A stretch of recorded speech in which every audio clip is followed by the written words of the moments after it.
Melepas sakit. Serpan. Apa ini? Tanganku bergetar setelah membaca surat yang disodorkan oleh Rian, suamiku. Aku memang sudah tahu semuanya. Tetapi aku tidak menyangka akhirnya akan seperti ini. Surat cerai, balas laki-laki itu seperti tanpa beban. Seperti sesuatu tengah remuk di dalam dadaku saat mendengar kalimat itu meluncur begitu saja dari mulutnya. Apakah perceraian ini tidak berarti apa-apa baginya? Apa dia tidak berpikir bahwa pernikahan ini bukan hanya tentang kami berdua saja? Kakakmu nggak mungkin serius mau cerai, kan? Aku masih mencoba kemungkinan terakhir, bahwa mungkin saja ini hanya gertakan agar aku mengubah sikap yang mungkin tidak dia suka. Aku serius, jawab Rian, menatap mataku tajam. Lagi pula, untuk apa kita bersandiwara lagi, Deh? Kamu tahu kalau aku selingkuh dan pernikahan kita nggak baik-baik saja sejak lama.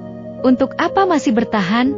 Aku menarik napas panjang, lantas menunduk, hendak menghentikan laju air mata, tetapi tidak berhasil. Ya, seperti itu memang prinsip kehidupan. Kamu bisa menahan sesuatu untuk masuk ke dalam hidupmu, tetapi kamu tidak akan pernah bisa menahannya keluar. Untuk anak-anak, aku membalas, lalu menghapus air mata. Ria dan Dika masih terlalu kecil untuk mengerti sebuah perceraian. Mereka nggak akan mengerti kenapa kita berpisah, atau kenapa kita nggak bisa berkumpul di meja makan sebagai sebuah keluarga lagi. Dan aku nggak bisa melukai hati kecil mereka hanya karena keegoisan kita. Keegoisan kita, Rian mendengkus keras. Kamu yang egois, teriaknya. Sudah sejak 3 tahun lalu, teriakan seperti itu menjadi makanan sehari-hari bagiku. Aku tidak pernah membalas, hanya membiarkannya melampiaskan emosi padaku, karena aku tidak ingin pertengkaran ini menjadi besar.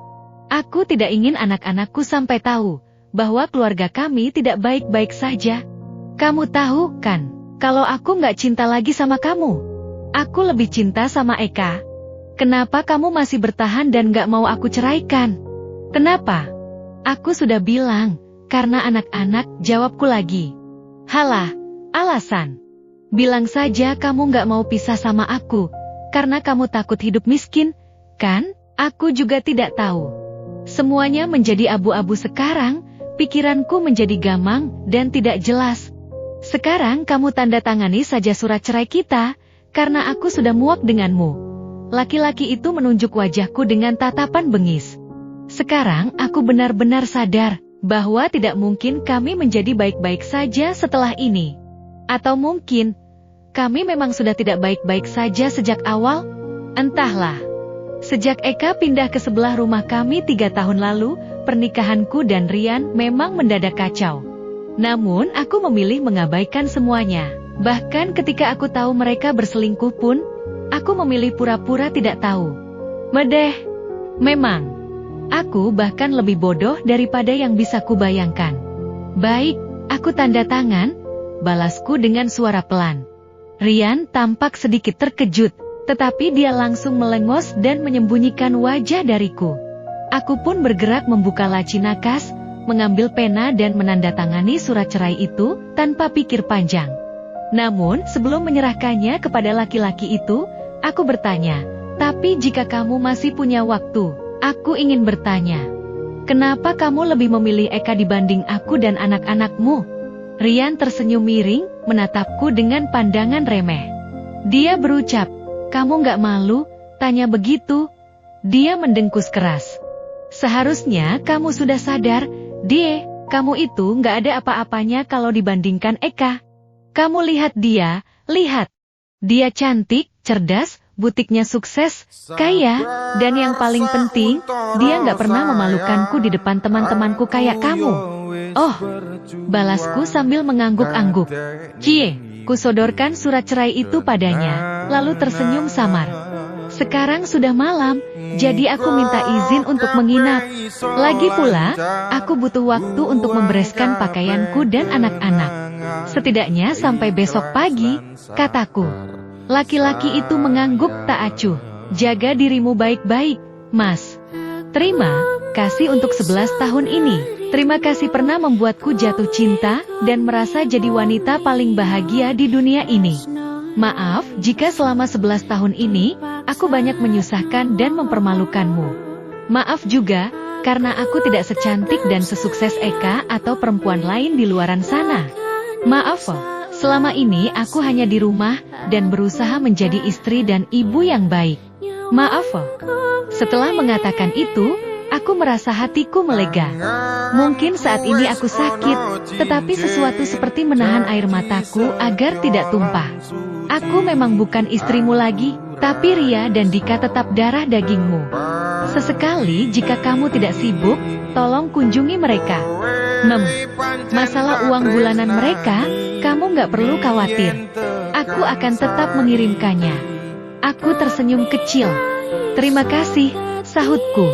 Semoga Allah selalu menjaga dan merahmatimu, kataku, kemudian berlalu keluar kamar dan berjalan ke kamar Ria dan Dika. Kedua anak kami sudah tidur pulas dengan wajah yang tampak damai. Aku tersenyum menatap mereka, lalu bergerak membuka lemari, dan mulai menyusun baju-baju mereka ke dalam koper. Sambil berpikir, apa yang akan kukatakan pada mereka besok? Bagaimana anak-anak sekecil mereka bisa menerima kenyataan menyakitkan ini? Aku menghela napas panjang, lalu tangisku turun tanpa suara. Tanda bintang, tanda bintang, tanda bintang. Setelah mengantar Ria dan Dika ke sekolah menggunakan motor, aku kembali ke rumah dan membereskan pakaianku. Aku juga mencuci peralatan masak yang tadi kupakai untuk menyiapkan sarapan untuk Ria dan Dika, lalu menyusunnya di rak. Setelah memindai keadaan dapur, aku berjalan ke ruang tamu. Sepertinya semua rapi, aku bisa meninggalkan rumah ini dengan tenang. Meski kenangan selama 11 tahun ini berputar-putar di benak, aku mencoba untuk tegar. 11 tahun bukanlah waktu yang singkat, banyak hal terjadi di sini. Tawa, canda, tangis, semua seperti kaset yang sedang berputar di otakku. Aku tidak menyangka bahwa pernikahan ini akan kandas karena orang ketiga. Mengingat dulu Rian sangat mencintaiku dan memperlakukanku seperti ratu. Namun, hati manusia memang cepat sekali berubah. Hanya karena seorang tetangga baru, dia berbalik arah dan dengan cepat melupakanku. Setelah taksi online yang kupesan datang, aku memasukkan koper-koper berisi pakaianku dan anak-anak ke bagasi mobil dibantu oleh supirnya. Setelah itu, aku menoleh, melihat sekali lagi rumah kami. Rasanya, aku sangat rapuh. Satu sisi hatiku meronta-ronta ingin bertahan, tetapi sisi lain mengatakan sudah tidak mungkin. Jadi, aku hanya bisa menarik napas panjang dan bersiap meninggalkan rumah itu. Namun, suara seorang wanita membuatku urung naik ke mobil. Sudah mau pergi, Mbak? Aku menoleh padanya, lalu tersenyum dan mengangguk. Aku titip Mas Rian, ya. Aku tahu, kamu pasti akan jadi istri yang baik untuk dia. Eka mengangguk. Iya, dong. Memangnya kamu? Malu-maluin. Wanita itu terkekeh sambil menatapku dengan pandangan remeh. Aku balas tersenyum, lalu mengucap salam dan segera naik ke taksi. Kembali memikirkan perjalanan panjang yang akan kulalui setelah ini. Tanda bintang, tanda bintang, tanda bintang. Sebetulnya, aku tidak punya pilihan selain kembali ke rumah orang tuaku. Dan orang tuaku tidak memiliki alasan untuk menolak.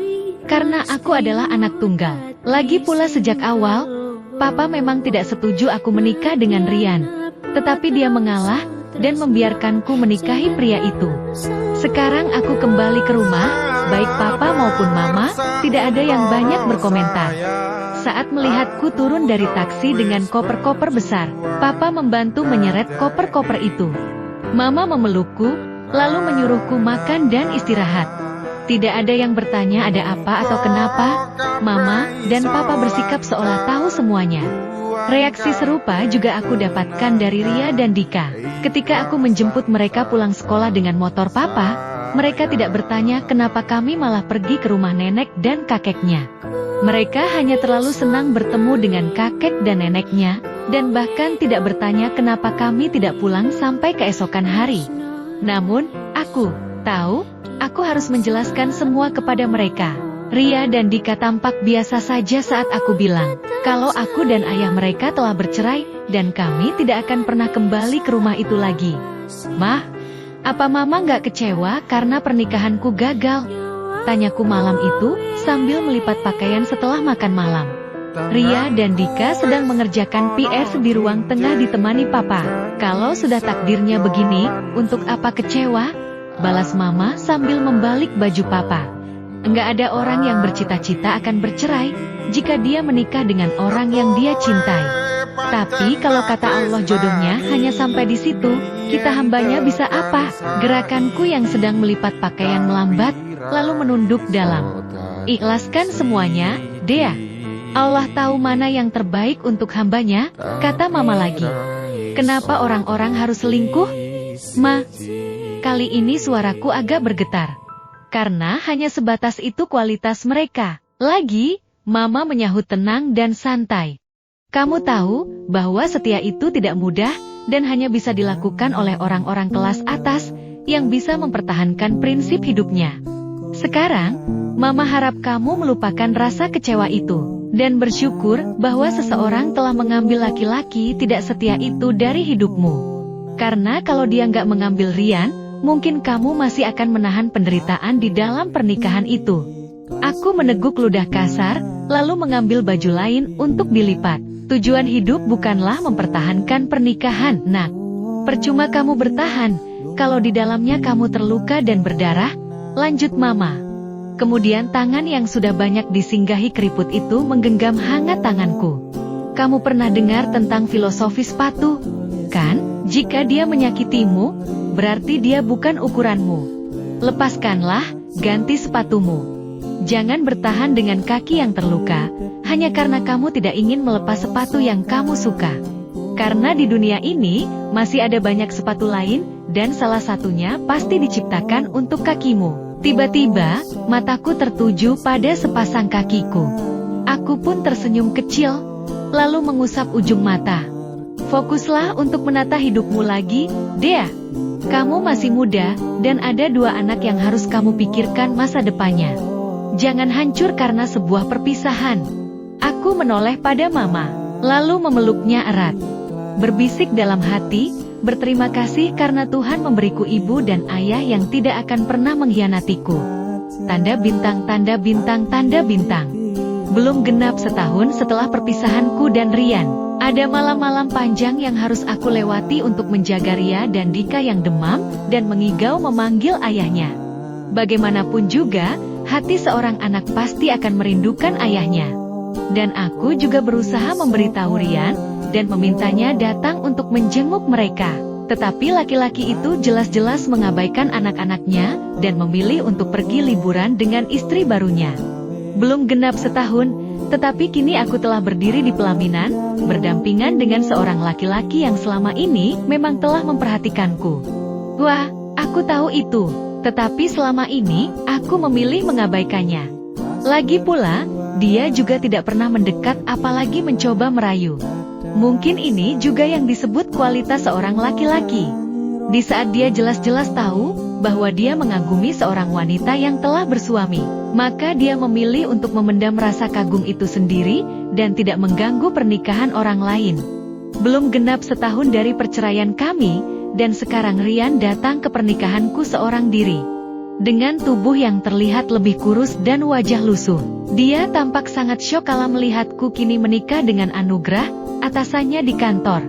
Ya, di saat dia bilang aku mempermalukannya di depan teman-temannya, di saat itu juga aku tersenyum samar. Namun, di dalam hatiku sedang tertawa keras, karena laki-laki ini tidak tahu bahwa istrinya dikagumi oleh rekan kerjanya. Mana istrimu, Rian? Tanya Anugrah ketika menjabat tangan lelaki itu. Dia lagi sibuk di butik, jawab Rian, lalu matanya mengarah padaku.